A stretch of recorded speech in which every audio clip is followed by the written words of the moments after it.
खबर है कि कंगाली की वजह से पाकिस्तान में बैठे आतंकी अब आपस में ही लड़ रहे हैं। पाकिस्तान में बैठे आतंकी बशीर मीर की इस्लामाबाद में मौत की खबर आई।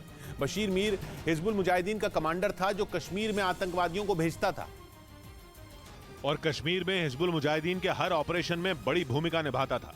जम्मू कश्मीर से लगने वाली पाकिस्तान की सीमा के पास आतंकियों के कैंप लगाने में भी बशीर मीर का हाथ रहता था। बशीर मीर को किसने मारा ये साफ नहीं हुआ, लेकिन खबर है कि इस्लामाबाद के पास उस पर कुछ लोगों ने हमला किया जिसमें उसकी जान चली गई।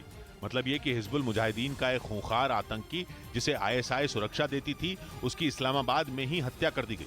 माना जा रहा है कि आतंकी संगठनों का कश्मीर में चल रहा नेटवर्क बशीर की मौत से कमजोर हो जाएगा।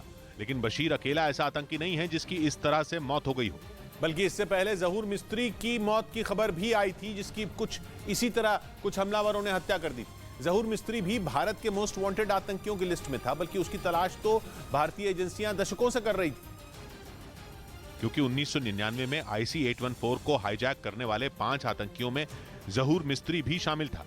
पाकिस्तान में इन खूंखार आतंकियों की खिदमत का काम वहां की सेना और ISI मिलकर करती हैं, लेकिन कंगाली की वजह से हवा का रुख बदलने की खबर है कि कंगाल पाकिस्तान अब अपनी पाई का हिसाब रखने लगा है।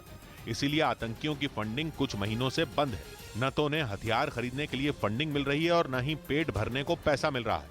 इसीलिए छोटे बड़े आतंकी संगठनों का सहारा केवल मस्जिदों से मिलने वाला चंदा है। यही वजह है कि छोटे छोटे फंड पर बड़े बड़े आतंकी कुत्ते बिल्ली की तरह झगड़ रहे हैं। पहले जहूर मिस्त्री और अब बशीर मीर की मौत को भी इसी से जोड़कर देखा जा रहा है।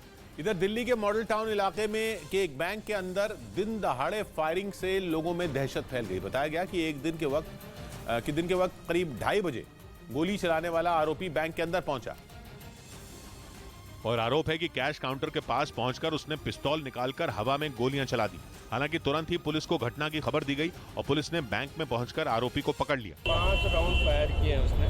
पुलिस ने ये जानकारी भी दी कि आरोपी के पास से पिस्तौल के अलावा 7 गोलियां बरामद की गई।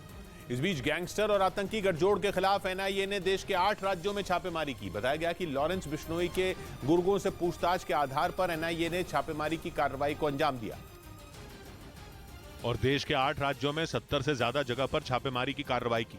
उन्होंने लॉरेंस बिश्नोई के अलावा नीरज बवाना और काला जठेड़ी गैंग के ठिकानों पर भी दबिश दी। पिछले 6 महीनों में गैंगस्टर और आतंकी गठजोड़ के खिलाफ एनआईए की ये तीसरी बड़ी छापेमारी बताई गई।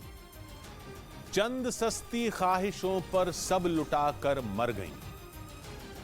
चंद सस्ती ख्वाहिशों पर सब लुटाकर मर गईं, नेकियां खुदगर्जियों के पास आकर मर गईं। सौबात की एक बात कही चिराग ने, वो लम्हा जब झूठ की महफिल में सच दाखिल हुआ, साजिशें उस एक पल में हड़बड़ाकर मर गईं।